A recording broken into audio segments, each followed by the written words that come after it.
Halo semuanya, kembali lagi sama gue, Luis di Kinetic ID.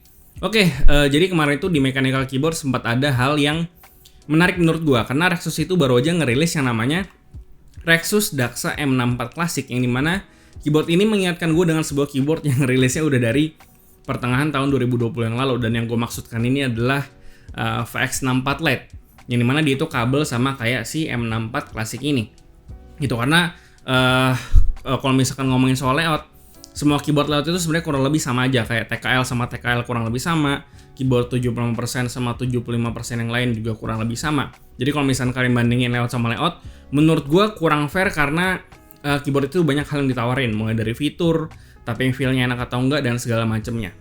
Gitu, karena kalau misalkan ditentukan cuma dari layout, gue rasa layout tidak selalu menjadi keputusan pembelian yang paling utama, karena kalau misalkan layoutnya cocok belum tentu keyboardnya enak. Oke, jadi Daxa M64 Classic ini dia harganya bakalan ada di sekitar 770.000. Yang dimana harganya ini kurang lebih sama dengan VX64 Lite dari Vortex series yang dulu udah pernah rilis dengan layout yang sama.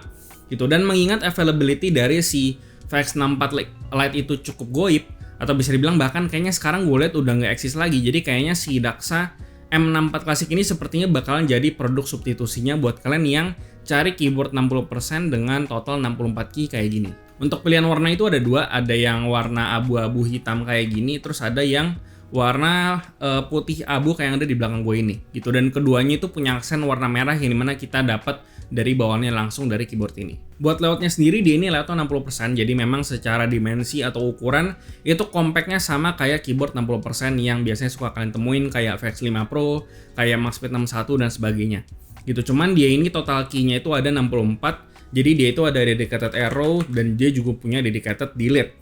Itu cuman di bagian shift kanannya itu dia panjangnya cuman 1 U, yang dimana buat beberapa orang itu mungkin bakalan kurang suka, terutama orang-orang kayak si John Mac, yang dimana dia itu terbiasa pakai shift kanan yang panjang. Jadi kalau misalkan dia pindah ke sini itu jadi agak kurang enak atau agak kagok gitu lah. Cuma baik lagi ini preferensi. Dan juga di bagian shift kirinya itu dia panjangnya 2 U dibandingkan yang biasanya itu 225 U. Jadi shiftnya ini agak pendek, dan buat kalian yang berencana untuk mengganti keycap ini bakalan jadi compatibility issue sih mungkin ya. Karena waktu itu gue sempat coba pakai VX64 dengan SA Max Key Foundation, itu salah satu keycap aftermarket yang kittingnya cukup lengkap.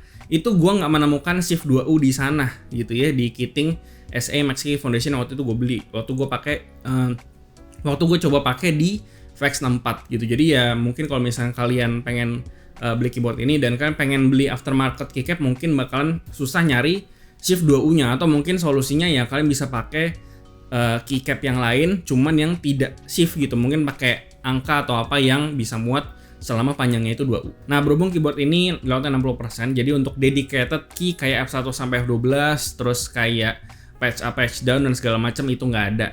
Cuman kalian tetap bisa akses dengan kombinasi function. Contohnya kalau kalian pengen F1 sampai F12, itu kalian tinggal tekan Fn, hold, terus habis itu kalian tekan 1 sampai sama dengan itu udah bisa akses F1 sampai F12.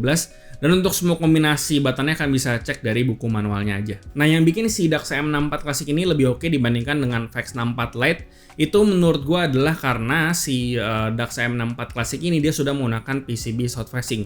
Jadi kalian tentu saja sudah bisa menggunakan keycaps cherry profile, karena gue tahu keycap cherry profile itu lebih banyak pilihannya dan lebih menarik juga. Dan kalian juga udah nggak perlu takut lagi atau nggak perlu pusingin yang namanya interference di cherry profile, karena di sini sudah tidak akan ada lagi gitu. Dan memang kayaknya di tahun 2022 ini tren keyboard lokal itu bakalan mengarah ke sepertinya ke south facing semua, karena di awal-awal tahun ini kayaknya udah pada south facing semua sih. Lalu untuk keycapnya di sini pakai XDA profile yang cukup flat dari dari row atas sampai paling bawah sini, dan memang butuh pembiasaan sih untuk bisa fit sama XDA profile kalau kalian nggak terbiasa.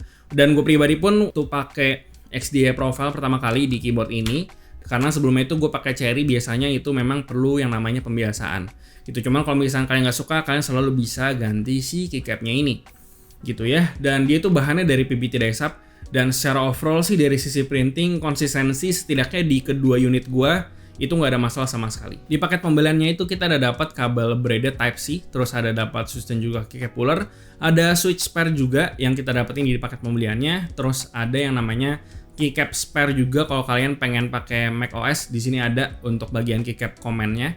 Terus habis itu ada spare di bagian escape dan juga arrow yang warna modifiernya sama kayak yang lain, karena yang bawaannya itu dia warna merah. Untuk koneksinya dia ini wired only dan menurut gue cukup make sense mengingat harganya cuma segini.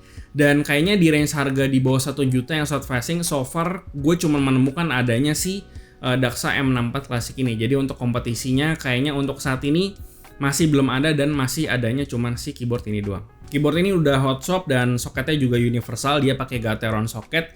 Jadi kalau kalian pengen ganti switch apapun yang aneh-aneh kayak Durok, mau pakai Jawik segala macam itu semuanya sudah bisa masuk ke soketnya dan kalian nggak perlu maksain pakai long pole juga karena dia sudah south facing gitu ya. Jadi udah aman, kalian tenang aja. Dan untuk pilihan switch bawaannya itu totalnya ada 4. Ada Gateron brown, yellow, red dan juga blue.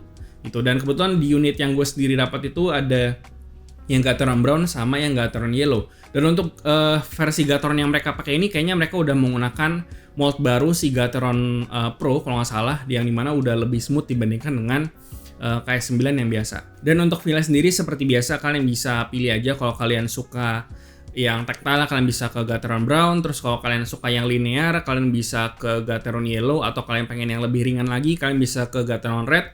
Atau kalau kalian pengen suara yang berisik atau clicky, kalian bisa ke Gateron Blue. Jadi silahkan pilih aja sesuai dengan selera. Buat stabilizernya dia masih menggunakan stabilizer flat mount. Dan dia ini sudah preloop tapi sedikit di bagian ujungnya doang. Dan apakah rattle atau enggak, setidaknya di unit gua ada rattle-nya sedikit. Dan seperti biasa ini bakalan gacha. Jadi kalau kalian nggak puas, silakan kalian tuning aja stabilizernya sendiri biar lebih enak. Untuk jenis mountingnya dia ini pakai Tremont gitu karena tergolong budget juga. Dan setelah video ini nanti gue akan bikin video gimana caranya bikin keyboard Tremont kalian bisa lebih enak dengan budget yang bisa dibilang sedikit. Dan nanti gue akan pakai keyboard dari Rexus juga yang baru dirilis, itu namanya Daxa M61 karena dia itu ada 3 bahan case, ada resin, ada bahan akrilik dan juga bahan aluminium. Jadi nanti gue akan pakai keyboard itu dan ngajarin ke kalian gimana caranya bikin keyboard Tremont kayak gini bisa lebih enak gitu. Jadi kalian stay tune aja. Nah, berhubung keyboard ini masih Tremont, jadi dari sisi typing feel bisa dibilang biasa aja gitu. Karena di beberapa titik mounting point itu bakalan kerasa stiff dibandingkan dengan area yang lainnya gitu. Dan untuk plate-nya dia masih menggunakan SS plate, jadi typing feel-nya bisa dibilang ya decent. Terus untuk akustiknya Rexus sudah menambahkan 2 foam, yaitu di bagian plate PCB dan juga di bagian PCB dan case gitu. Jadi ada 2 total foam yang dipakai di sini supaya bisa meminimalisir yang namanya suara hollow atau suara yang memantul dari keyboard ini. Dan untuk suara tappingnya kayak gimana kalian bisa dengerin aja sendiri.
Oke, jadi untuk kesimpulannya, seperti yang udah gue bilang sebelumnya bahwa sepertinya tren keyboard di tahun 2022 ini setidaknya bakalan sepertinya beralih ke south facing semua, gitu ya. Dan gue cukup senang sih untuk di harga under 1 juta setidaknya kita dapat opsi keyboard south facing seperti yang pertama di lokal, yang harganya sekitar cuma 700 ribuan doang. Karena kalau dulu itu di bawah sejutaan itu kita cuma dapat PCB south facing doang, itu belum include sama semuanya. Sementara si M64 Classic ini ya kita udah dapat full satu keyboard tinggal dipakai doang, dan gua rasa harusnya bakal cocok Buat kalian yang mungkin baru pertama kali pengen beli keyboard atau kalian sudah pernah punya keyboard cuman kalian tertarik sama layout kayak gini karena sebelumnya goib, cuman ya bonusnya sudah south facing. Dan memang sepertinya fitur south facing inilah yang menurut gue yang paling menonjol dari si Daxa M64 klasik ini gitu. Karena kalau misal ngomongin secara overall sepertinya keyboard ini sebenarnya cukup decent sih.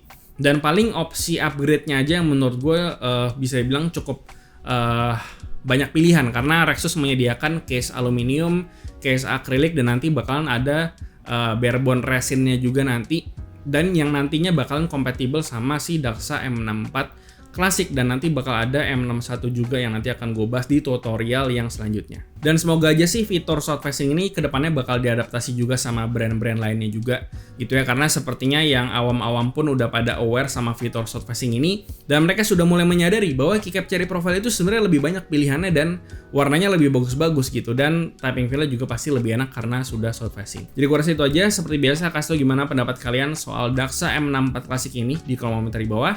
Like dan share jika bermanfaat, lalu follow sosial media kami di Facebook dan juga Instagram.